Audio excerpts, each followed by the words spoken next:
మధ్య అదే వడ్ల కల్లం ప్రారంభించడానికి అప్పుడెప్పుడు పోయావు నెల క్రితం. వాళ్ళు ఎంత సంతోషంగా ఉన్నారంటే ఈ టైంలోనే, ఈ రుణమాఫీ కాలంలోనే కొంతమందికి రాలేదని, ఇంకా అందలేదన్న టైంలో ఒక రైతుకి ఒక ఎకరాకి 10,000 సన్న బియ్యం పేరుతో 10,000 రూపాయలు అదనం వచ్చింది.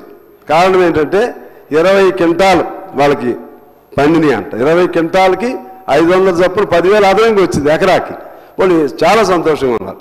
అట్లా చాలామంది సంతోషంగా ఉన్నారు.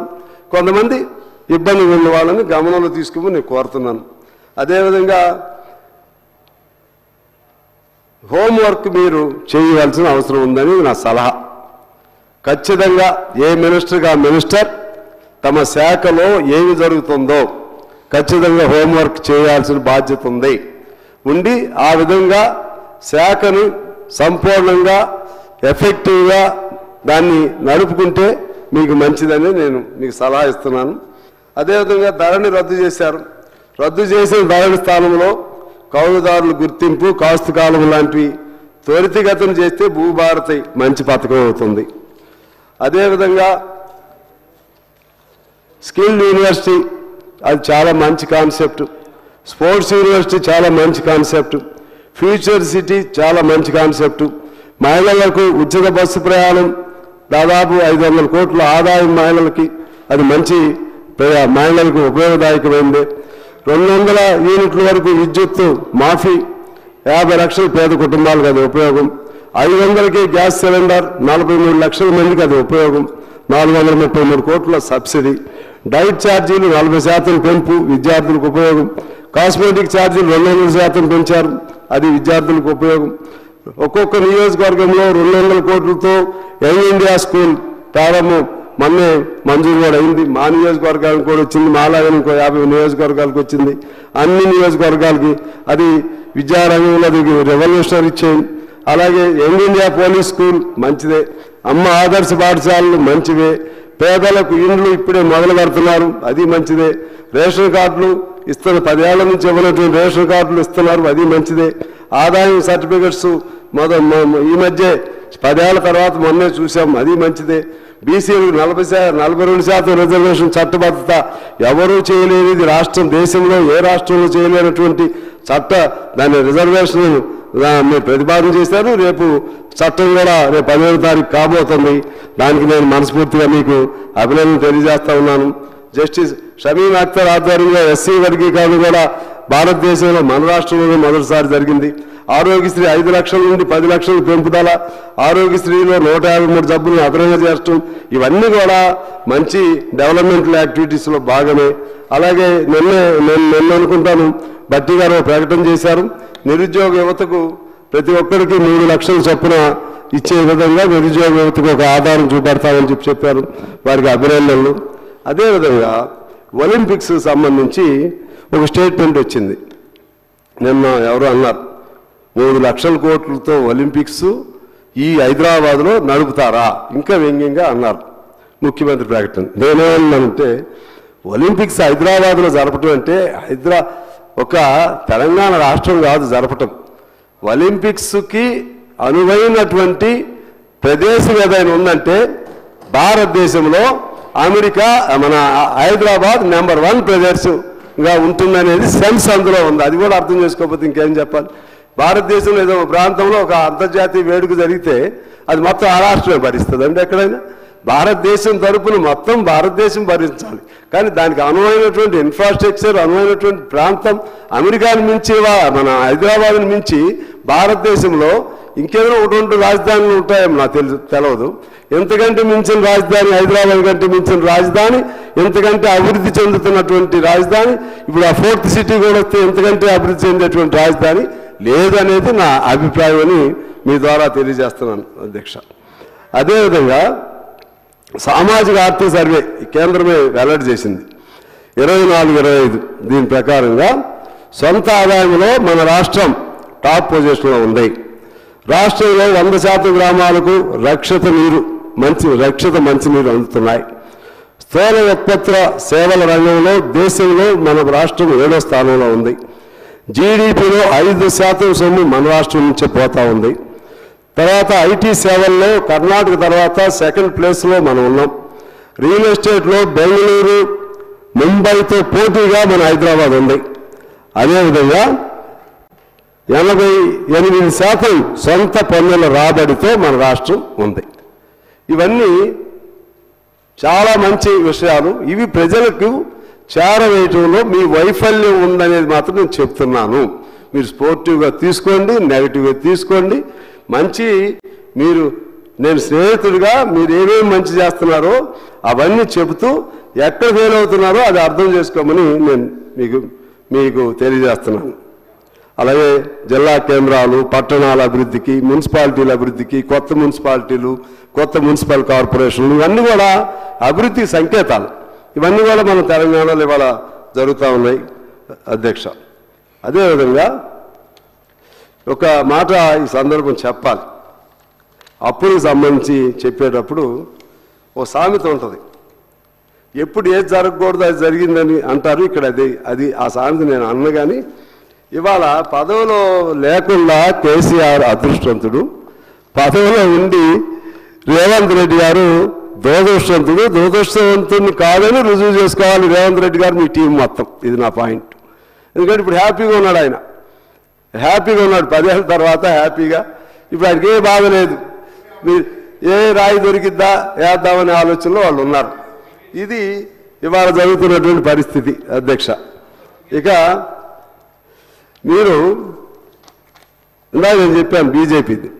ఈ రాష్ట్రం 10 ఏళ్లలో చేసింది మీరు అసలు చెప్తేనే కదా. మీరు చేసిన కొన్ని వాగ్దానాలు ఏది 2,500 మహిళలకి ఓకే, టైం తీసుకోండి, చేస్తాం. చేసిన వాగ్దానం చేయగలిగితే చేస్తామని చెప్పండి. చేయలేకపోతే కొంచెం సమయం అడగండి. ఇంకా చేయలేమనుకుంటే మేము అన్నాం చేద్దామనేటువంటిది రాష్ట్ర పరిస్థితి అనుకూలంగా లేదు, మమ్మల్ని మన్నించండి ప్రజలను అడగండి, తప్పులేదు. కానీ ఎప్పుడు అది పట్టుకుని ఇంకోటి ఎవరో ఎప్పుడు విమర్శలు పెట్టే విధంగా అవకాశం ఇవ్వకూడదు. ఎందుకంటే మరి గత ప్రభుత్వం ధరణి ఏమైంది, దళితులు 3 ఎకరాలు ఏమైంది, దళితులకు 10 లక్షలు ఏమైంది, అందరికీ డబుల్ బెడ్రూమ్ ఏమైంది, KG to PG ఉచిత విద్య ఏమైంది, అదేవిధంగా మన దళితులకి ముఖ్యమంత్రి ఏమైంది. అసలు ఒక్క వాగ్దానంలో నెరవేరిందండి? ఒక్క వాగ్దానం. ఆఖరి రేషన్ కార్డులు లేవు కదా, ఇళ్ళు లేవు కదా, ఇళ్ళ స్థలాలు లేవు కదా. అసలు ఈ 10 ఏళ్ల కాలంలో నాకు తెలిసి ఏమీ జరగలేదు ప్రజలకి. మరి ఎక్కడ హైదరాబాద్లో ఏమైనా జరిగింది నాకు తెలియదు. కానీ మా ప్రాంతాల్లో, మా గ్రామీణ ప్రాంతాల్లో కానీ లేకపోతే మా మినీ పట్టణాల్లో కానీ జరిగిందైతే చాలా తక్కువ. ఇవన్నీ మీరు చెప్పలేకపోతున్నారు అనేది నా బాధ. అవి చెబుతూ మీరు చేసే మంచిని చెప్పవలసిందిగా నేను మీకు తెలియజేస్తా ఉన్నాను. అదేవిధంగా మీరు ఇంకోటి చేయాలి. ఒక కుటుంబానికి మొత్తంగా ఎంత బెనిఫిట్స్ వస్తున్నాయి లెక్క తీశారు ఎప్పుడన్నా? విద్యుత్తు 200 యూనిట్లకి ఎంత బెనిఫిట్, బస్ ఛార్జీల పేరుతో ఎంత, గ్యాస్ లాంటివి ఎంత, ఇంకా ఇటువంటి సౌకర్యాలు ఎన్ని కుటుంబానికి సగటున 5,000, 6,000, 10,000 నెలకు మీరు ఇస్తున్నారనేది ఆ ప్రజల్లోకి తీసుకెళ్ళగలిగినటువంటి ఆ విధమైనటువంటి మేధో మదనం ఆలోచన చేయమని నేను మిమ్మల్ని కోరుతున్నాను. మా మిత్రులు ప్రభాకర్ గారికి చెప్తా ఉన్నాను.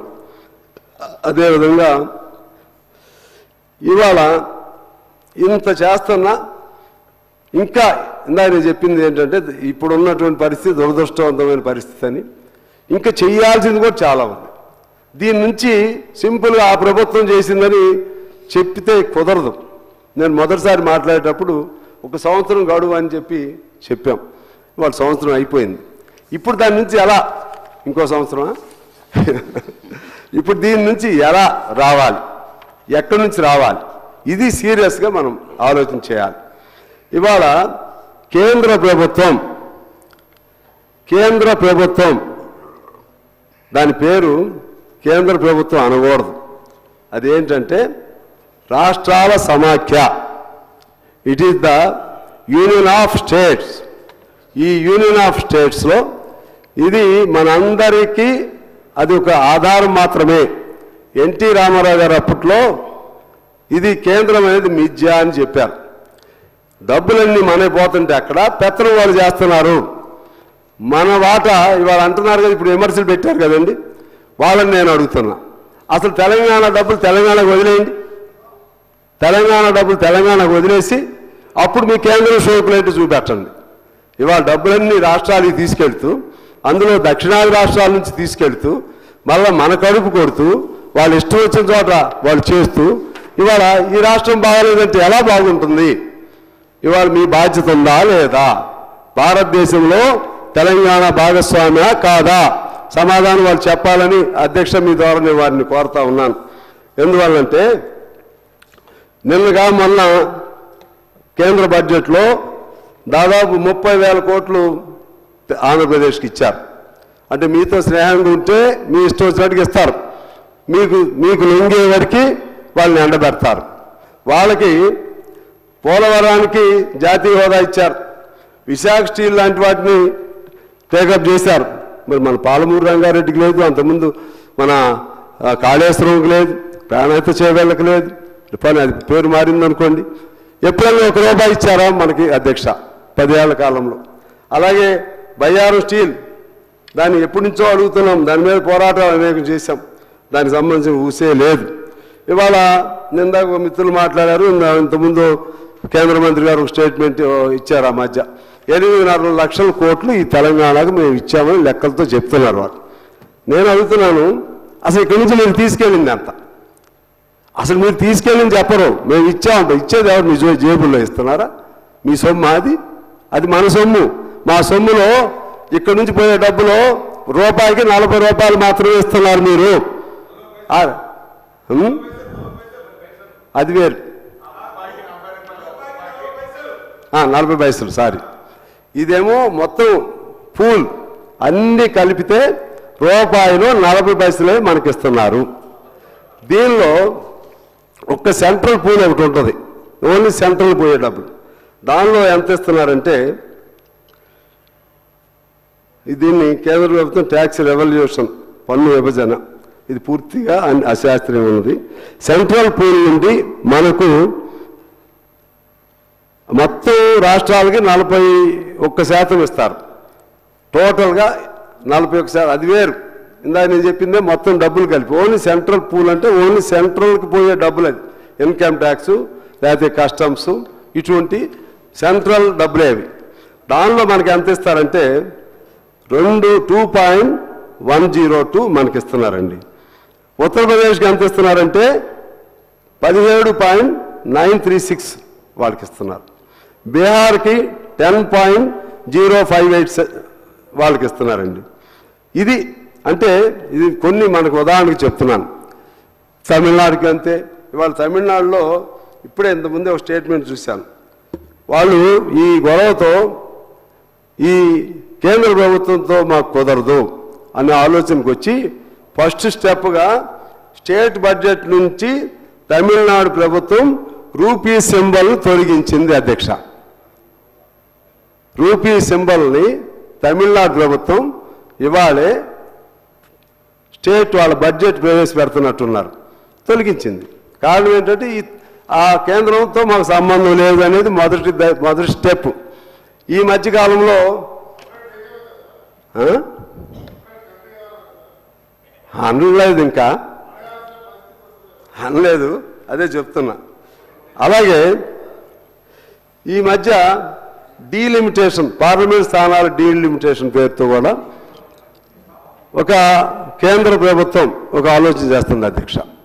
అంటే జనాభాను బట్టి పార్లమెంట్ స్థానాలు దాదాపు ఇంకో 300 అదనపు పార్లమెంట్ స్థానాలు పెరుగుతాయి. మనకు వచ్చే హామీ ఇస్తున్నారంటే మీ స్థానాలు తగ్గిపోవు, ఆ ప్రోరేటా ప్రకారం మీకు వస్తాయి. అంటే ఏంటి ప్రోరేటా ప్రకారం అంటే ఏంటంటే ఆ పర్సంటేజ్ వాళ్ళ జనాభా ప్రకారంగా వాళ్ళకి ఒక 20 వచ్చింది అనుకోండి, మనకు భవిష్యత్తు పెరిగితే 1 పెరిగిద్ది. అంటే మనం ఇలాగే ఉంటాయి, వాళ్ళకి మాత్రం పెరుగుతూ ఉంటుంది. ఇది ఇక్కడి నుంచే అసంతృప్తి మొదలవుతుంది. అదేవిధంగా రాష్ట్రాలు ఒక ఆంధ్రప్రదేశ్ని ఇప్పుడు చూస్తున్నారు తప్పితే దక్షిణాది రాష్ట్రాల పట్ల వాళ్ళ వివక్షత అర్థమవుతూ ఉంది. ఈ పరిస్థితుల్లో ఇవాళ ఒక డిమాండ్ వచ్చినా ఆశ్చర్యం లేదు. ఈ నిండైనటువంటి శాసనసభలో ఉండి నేను అటువంటి డిమాండ్ మాట్లాడకూడదు, కానీ మా తమ్ముడు చెప్పినట్లుగా ఇవాళ ఆలోచన వచ్చేస్తుంది. ఇవాళ ఈ దక్షిణ రాష్ట్రాల సమాఖ్య అనేది మొదట వస్తుంది. దక్షిణ దేశం దక్షిణ భారతదేశం అనేటువంటి ఆలోచన కూడా వచ్చే అవకాశం కూడా ఉంది. వీళ్ళు వచ్చి వీళ్ళు మాట్లాడుతున్నారు అధ్యక్ష, వీళ్ళు మాట్లాడుతున్నారు, ₹1 మనకు సాయం చేయరు, వీళ్ళు వచ్చి ఈ విధంగా మాట్లాడుతున్నారు. ఎలా మనకు సాయం చేయట్లేదో ఒకసారి 1 నిమిషం చదువుతాను అధ్యక్ష, తొందరగా ముగిస్తాను. ఎంఎస్ఎంఈ దేశంలో 80,000 ఉంటే, అంటే సూక్ష్మ పరిశ్రమలు, మన రాష్ట్రంలో 10,000 మూతపడ్డాయి. నిర్మలా సీతారామన్ గారు 5 కోట్లు ఇస్తామని అన్నారు, ₹1 ఇవ్వలేదు. సెమీ కండక్టర్ మిషన్ ప్రాజెక్ట్ ఇస్తామన్నారు, ఇవ్వలేదు. గ్రామ పంచాయతీలకు మున్సిపాలిటీలకు 2,736 కోట్లు బకాయి ఉంది, వాళ్ళు ఇవ్వలేదు. 15 ఫైనాన్స్ ప్రకారంగా ఆరోగ్యానికి సంవత్సరానికి 624 కోట్లు మనకు రావాలి. 21 నుంచి 26 వరకు టోటల్గా 2,840 కోట్లు మనకు రావాలి. అదేవిధంగా గ్రామీణ సంస్థలకు గ్రామ పంచాయతీలకు 7,200 కోట్లు, పట్టణ మున్సిపాలిటీలకు 3,622 కోట్లు, ప్రకృతి వైపరీత్యాలకు 2,483 కోట్లు, ఇవన్నీ మనకు రావాలి అధ్యక్ష. అంటే ఓవరాల్గా 15 ఫైనాన్స్ ఈ మొత్తం కలిపితే 15,596 కోట్లు బకాయిలు మనకి 15 ఫైనాన్స్ వాళ్ళు ఇవ్వాలి. అదేవిధంగా వెనుకబడ్డ ప్రాంతాల గ్రాంట్లలో ఆరోగ్యానికి 624 కోట్లు, అంటే నేను చదివేది.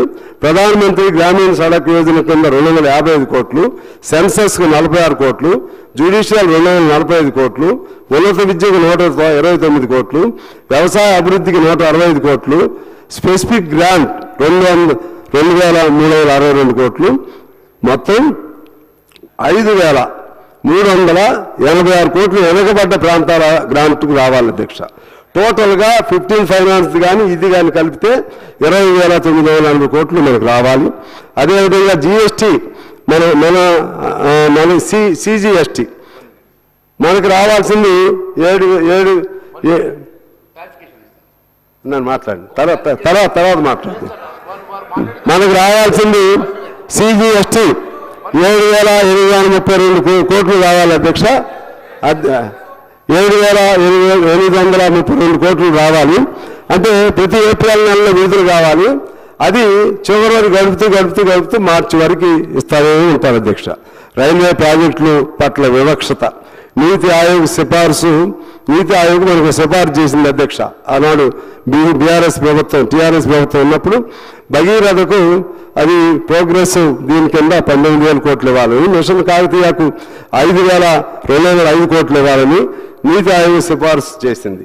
అయితే నీతి ఆయోగ్ ఏదైనా ఆర్థిక సహాయం చేయాలంటే చేయలేదు కేంద్రం, వాళ్ళు చేసిన సూచనలు మాత్రం పాటించలేదు అధ్యక్ష.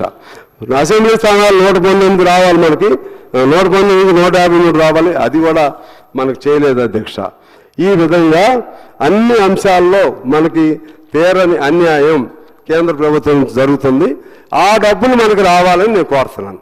కేంద్రం డబ్బులు మనకు వస్తే మన వాటా మనకు రావాలి. ఇతర సహాయం కూడా మనకు చేస్తే కొంత మేరకు మనకి భారం తగ్గిద్దని నేను మీకు తెలియజేస్తున్నాను. 1 నిమిషం అయిపోయింది, తర్వాత నీ ఇష్టం మాట్లాడు మిత్రులు. ఆఖరిగా పరిష్కారాలు, దానికి సంబంధించి ఇంకా ఈ రాష్ట్ర ప్రభుత్వం ఆదాయాన్ని పెంచుకునే అవకాశం ఏ మేరకు ఉన్న ప్రయత్నం చేయాలి. 1, 58, 59 జీవోల్ని మరలా అమలు చేయండి, దాని ద్వారా ఆదాయం వస్తుంది. సింగరేణి ప్రాంతాల్లో 76 జీవో ఉంది, అది ఆగింది, అమలు చేయండి, దాని ద్వారా ఆదాయం వస్తుంది. ఇనాం జాగీర్దార్ భూములను క్రమబద్ధీకరించండి, దాని ద్వారా ఆదాయం వస్తుంది. ఎల్ఆర్ఎస్ను కాలపరిమితి లేకుండా ఇప్పుడు వరకు అమల్లోకి తీసుకొచ్చి 20 వరకు ఉంది, దాని మీద క్యాప్, అది తీసేయండి, ఇప్పుడు వరకు తీసుకురండి, దాని ద్వారా ఆదాయం వస్తుంది. అసైన్ భూములను క్రమబద్ధీకరించండి, దాని ద్వారా ఆదాయం వస్తుంది. ల్యాండ్ మాఫియా, చెరువులు కబ్జాలు గురైన వాటిని విడిపించండి, దాన్ని ఏదన్నా పేదవాడికి అవకాశం ఉంటే ఇవ్వండి, లేకపోతే ఏదైనా దాన్ని కిరాయికి ఇవ్వండి, ఆ విధంగా ఆదాయం సంపాదించండి. అదేవిధంగా పేదవాడు వేసుకున్నటువంటి గుడిసెలు వేసుకున్నటువంటి అబ్దుల్లాపూర్, మేట్, వరంగల్, హనుమకొండ, చేవెళ్ళ, మేడ్చల్, రంగారెడ్డి, నాకు తెలిసి కొన్ని చెప్తున్నాను, ఇంకా అనేక చోట్ల ఉన్నాయి. వాళ్ళందరికీ పట్టాలు ఇవ్వండి, ఖర్చు లేని పని, ప్రభుత్వానికి మంచి పేరు వస్తుంది. అదేవిధంగా సింగరేణి జీవో 22 అది అమలు చేయండి. దాదాపు 30,000 మంది సింగరేణి కాంట్రాక్ట్ కార్మికులకు అది మీ ప్రభుత్వానికి భారం కాదు. అది భారం ఎవరికంటే సింగరేణి. అది ఇవ్వాలి, కోర్టు చెప్పిన తీర్పు. అది ఇస్తే మినిమం కనీస వేతనం వస్తుంది, మీకు మంచి పేరు వస్తుంది. ఆర్టిజాన్ ఉద్యోగులకి వాళ్ళ డిజిగ్నేషన్ మార్చండి, ఖర్చు తక్కువ, మీకు మంచి పేరు వస్తుంది. ఆర్టీసీ ఆటో బీమా ప్రభాకర్ గారి మధ్య సమస్య పరిష్కారం చేశారు, ధన్యవాదాలు. ఆర్టీసీని కూడా సమస్య పరిష్కారం చేయమని నేను కోరుతా ఉన్నాను. అదేవిధంగా హోంగార్డ్, మెడికల్, ఇంకా అసంఘటిత రంగం ఇటువంటి వాళ్ళకి కనీస వేతనం అమలు చేయండి. దాన్ని అమలు చేసే క్రమంలో ఆయా వాళ్ళు పనిచేసే కంపెనీల నుంచే వసూలు చేయండి, కంపెనీల నుంచి వసూలు చేయండి. ఇప్పుడు ఎందుకంటే భవన నిర్మాణం ఉంది, భవన నిర్మాణానికి పనికొచ్చేటువంటి సిమెంటు లేకపోతే ఐరన్ ఆ కంపెనీలు వాళ్ళ నుంచి సెస్ కొంత వసూలు చేస్తారు అధ్యక్ష. ఆ సెస్ని సంక్షేమ బోర్డుగా ఏర్పాటు చేసి దానిలో నుంచి వచ్చింది వాళ్ళకి ఇస్తున్నారు. అలాగే ఆటో వాళ్ళకు సంక్షేమ బోర్డు, హమాలీలకి, ఈ కాంట్రాక్ట్ కార్మికులకు ఈ విధంగా సంక్షేమ బోర్డులు ఏర్పాటు చేస్తే ప్రభుత్వానికి ఖర్చు లేకుండా ఆ కార్మికులకు ఉపాధి కల్పించేటువంటి సంస్థలు, కార్పొరేట్లు లేకపోతే వాళ్ళ నుంచి కొద్దిగా సెస్ వసూలు చేస్తే తద్వారా వాళ్ళ ఖర్చు కలిసి వస్తుంది. అదేవిధంగా కొద్దిమంది కాంట్రాక్టులు ఏమైనా బాధపడతారేమో కానీ లక్షలాది మంది దీంతో బాగుంటారు. అలాగే ఎస్సీ ఎస్టీ సప్లాన్ అమలు చేయండి. గిరిజన బీసీ ఎస్సీ పిల్లల హాస్టల్స్కు ఫుడ్ ఇటువంటి జాగ్రత్తగానే జరుగుతున్నాయి. కానీ ఎక్కడో మొన్న మధ్య పిల్లలకి కాస్త పాయిజనస్ ఇదైంది, అటువంటి లేకుండా జాగ్రత్తలు తీసుకోండి. విద్యా ప్రమాణాలను పెంచండి. ఆ విధంగా అదేవిధంగా ముఖ్యంగా హెల్త్కు సంబంధించి 100% హెల్త్ ఇన్సూరెన్స్ పెట్టండి, మీకేం భారం రాదు. అందరికీ నిజంగా కొంతమంది జాగ్రత్తగా ఉండి హెల్త్ ఇన్సూరెన్స్ కట్టుకునే వాళ్ళు కార్పొరేట్ వైద్యం తీసుకుంటున్నారు, మాకు తెలిసిన మా పార్టీ పిల్లలు. అంటే అది మీరే చేయండి. అమెరికా లాంటి దేశంలో మొత్తం 100% హెల్త్ ఇన్సూరెన్స్ ఉంటుంది. అటువంటి హెల్త్ ఇన్సూరెన్స్ పెట్టండి. ఆ విధంగా చేయండి, మంచి పేరు వస్తుంది మీకు. మీరు 5 ఏళ్ళ కాలం చక్కగా ఉండాలని నేను కోరుకుంటున్నాను. మీ మిత్రుడిగా మీరు బాగుండాలని నేను కోరుకుంటూ, మీ ప్రభుత్వం బాగుండాలి, ప్రజలు బాగుండాలి. ప్రజలు మళ్ళీ మమ్మల్ని మీరు మంచి పని చేయలేదు మమ్మల్ని తిట్టకూడదు, ప్రజలకి మేము కూడా భరోసా ఇచ్చే విధంగా ఉండాలని కోరుకుంటూ అధ్యక్ష, సమయం ఎక్కువ ఇచ్చినందుకు మీకు నా హృదయపూర్వక ధన్యవాదాలు.